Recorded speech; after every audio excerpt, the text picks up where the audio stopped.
राम राम सभी को। सोमवार दिनांक 8 अप्रैल 2024। आज राहु काल का समय सुबह के 7:30 बजे से लेकर सुबह के 9 बजे तक है। इस समय में कोई भी अच्छे काम की शुरुआत ना करें, यात्रा की शुरुआत ना करें, धार्मिक कार्य ना करें, हॉस्पिटल ना जाए और दवाइयाँ खरीद कर घर में ना लाएं।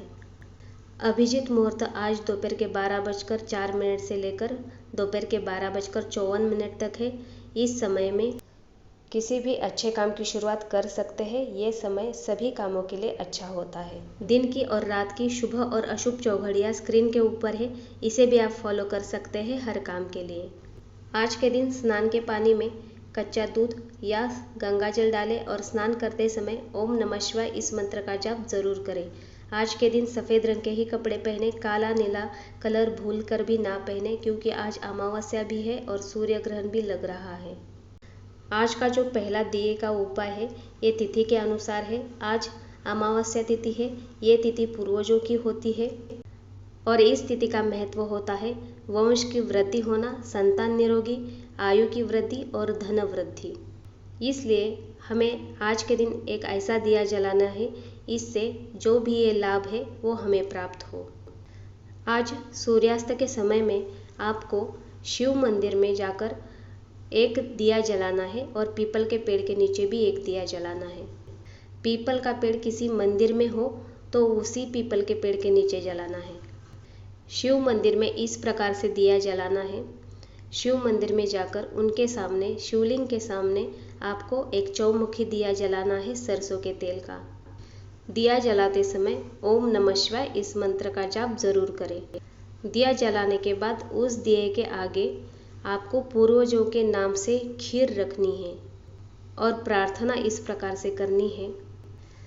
हे भगवान शिव जी, आपका शुभ आशीर्वाद हमारे पितरों के ऊपर हमेशा बना रहे और हमारे परिवार के ऊपर भी सदा बना रहे।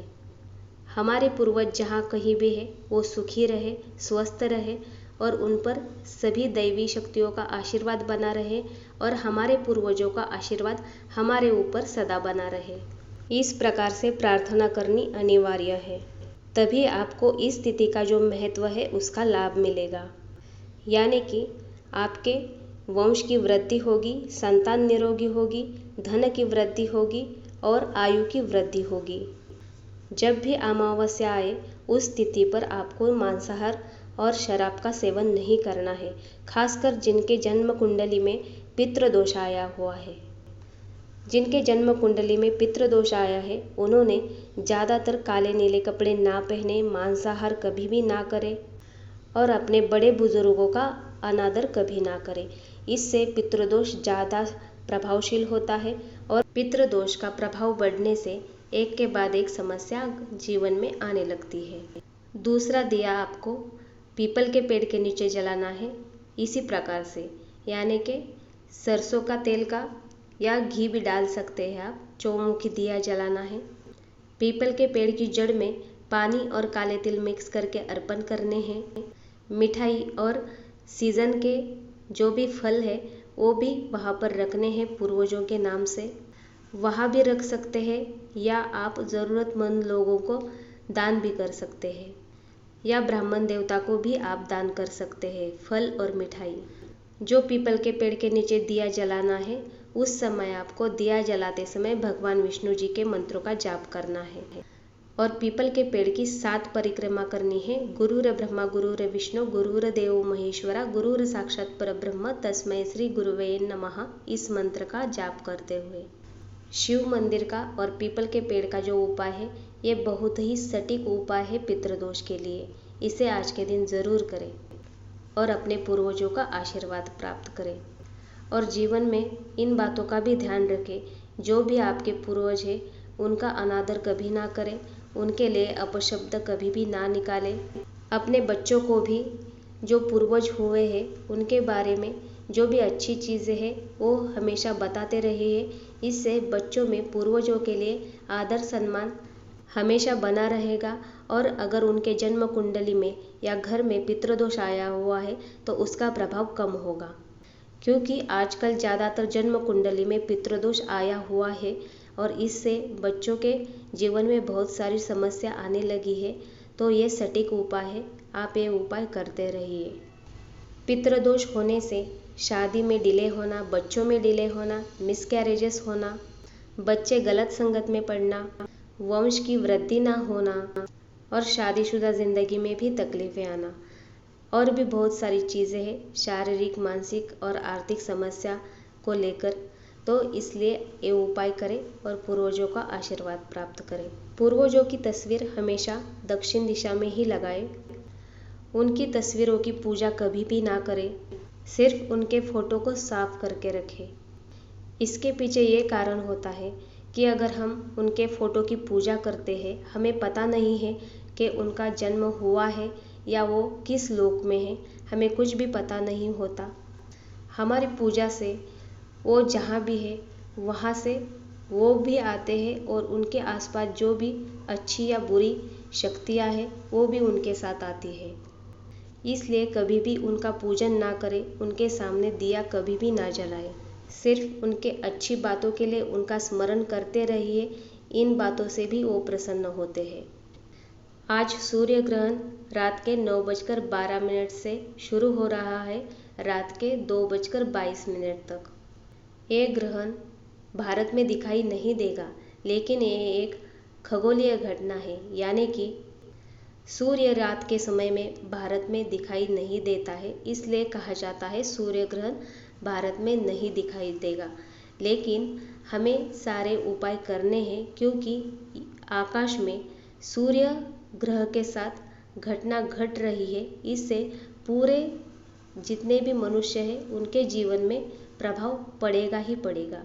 वैसे तो वैज्ञानिक तौर पर कहा जाता है सूर्य और पृथ्वी के बीच में जब चंद्रमा आता है तो सूर्य ग्रहण लगता है, और आध्यात्मिक तौर पर देखा जाए तो सूर्य ग्रह को राहु और केतु ग्रसित करते हैं।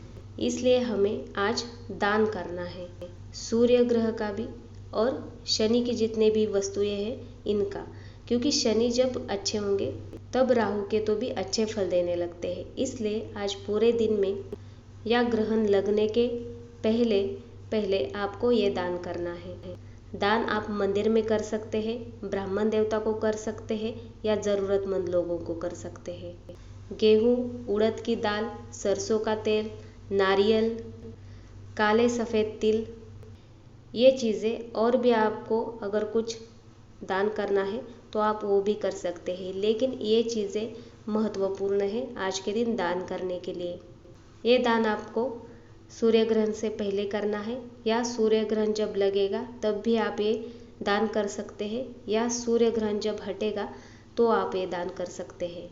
जो गर्भवती महिलाएं हैं उन्होंने तुलसी पत्र अपने पेट के ऊपर और बाजू में बांधना है, और ग्रहण लगने से पहले तुलसी पत्र को मुंह में डालकर वैसे ही निगलना है, चबाना नहीं है तुलसी पत्र को।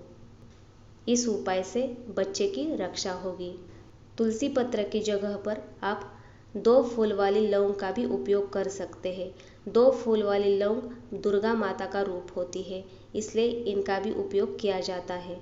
हर कमरे के एक कोने में आप सूर्य ग्रहण लगने से पहले 2 फूल वाली लौंग माँ दुर्गा का नाम लेते हुए रख सकते हैं। दहलीज के ऊपर रखें, छत के ऊपर रखें, खाना बनाया है तो उस पर रखें, पानी के ऊपर रखें, और खासकर गर्भवती महिलाएं जिन घर में हैं उन्होंने ये उपाय करने हैं। आज के दिन काले नीले कपड़े भूलकर भी ना पहने। जब सूर्य ग्रहण लगेगा तब आपको पूजा पाठ नहीं करनी है, लेकिन भगवान सूर्य नारायण जी के मंत्रों का जाप करना है। इस उपाय से आपके जन्म कुंडली में सूर्य ग्रह के ऊपर कोई भी प्रभाव अशुभ नहीं आएगा, और साथ ही हमारे मंत्र जाप करने से हमारे जो भगवान सूर्य नारायण हैं उनको भी पावर मिलती है। इसलिए उनके मंत्रों का जाप ज़रूर करें ग्रहण लगने के बाद। मनोमन करना है, पूजा नहीं करनी है, दीपक नहीं जलाना है। सूर्य ग्रह हमारे आत्मा का कारक होता है, और ग्रहण लगने से हमारे आत्मा की ताकत भी क्षीण हो जाती है, इसलिए हमें ये उपाय ज़रूर करना चाहिए। आत्मा कमज़ोर होने से ही सारी नकारात्मक ऊर्जाएं हमारी तरफ आकर्षित होती है और हमें समस्या आने लगती है। इसलिए सूर्य ग्रह को हमेशा मजबूत करके रखना चाहिए इन उपायों से, मंत्रों से। आज सोमवार चंद्र ग्रह को शुभ रखने के लिए हमें आज ये उपाय करना है। वास्तु में वायव्य कोण और ईशान्य कोण चंद्र ग्रह से संबंधित होते हैं, इसलिए यहाँ पर 2 दिए जलाने हैं चंद्रदेव जी के नाम से। मिट्टी का या पीतल का दिया ले, उसमें कपास की बत्ती डाले, घी डाले। उस दिए के आगे एक सफ़ेद रंग का फूल रखे। फूल रखते समय और दिया जलाते समय ओम सोम सोमाय नमः इस मंत्र का जाप करें।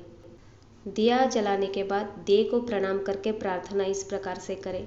हे भगवान, आपका शुभ आशीर्वाद हमारे ऊपर सदा बना रहे। हमारे जन्म कुंडली में और वास्तु में चंद्र ग्रह हमेशा शुभ फल दे। इसी प्रकार से प्रार्थना करनी अनिवार्य है। चंद्र ग्रह का संबंध माता, जल, चांदी, मानसिक शांति, धन का निरंतर आने का जो प्रवाह है वो भी चंद्र ग्रह है। जन्म कुंडली में जो दूसरा घर है, यहाँ पर चंद्र ग्रह उच्च के होते हैं। ये घर धन, वाणी, कुटुंब के लिए होता है। और जन्म कुंडली में जो चौथा घर है वो घर, गाड़ी, जमीन, सुख सुविधा इनसे संबंधित है। ये भी चंद्र ग्रह का घर होता है। इसलिए चंद्र ग्रह को शुभ रखना अत्यंत महत्वपूर्ण है। इससे पानी का वेस्टेज ना करें। चांदी हमेशा सोमवार के दिन ही खरीद कर लाए।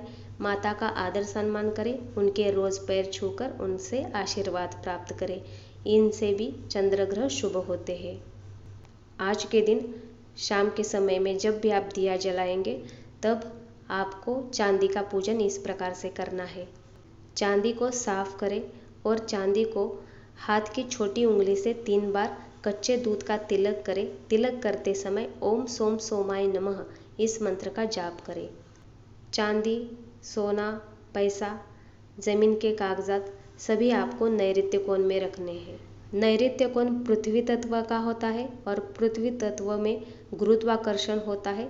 इससे हमारे पैसों की वेस्टेज नहीं होती है। सोना चांदी भी हमें कभी भी गिरवी नहीं रखना पड़ता है और ज़मीन में भी आपको लाभ मिलता है। आज यानी कि 8 अप्रैल को जिनका जन्मदिन है उन्होंने ये उपाय करने हैं। गौ माता को, और अगर आपको आज के दिन सफ़ेद रंग की गौ माता मिले तो उन्हें, नहीं तो जो भी कलर की गौ माता मिले उन्हें आज के दिन आपको कौन से भी फल खिलाने हैं, फ्रूट्स खिलाने हैं। अपने हाथ से खिलाते समय ध्यान रखें गौ माता की जीभा का स्पर्श हाथों के लकीरों को हो, जिससे ग्रहों की अशुभता कम होगी। दूसरा उपाय आपको ये करना है कि आज आपको कौवे को पनीर खिलाना है। और जो पनीर का उपाय है ये आपको हर रोज़ करना है। अगर रोज़ नहीं कर सकते तो शनिवार के दिन करें। इससे आपका आने वाला पूरा साल बहुत शुभ जाएगा। जन्मदिन की आपको बहुत सारी शुभकामनाएं। धन्यवाद। जय सिया राम।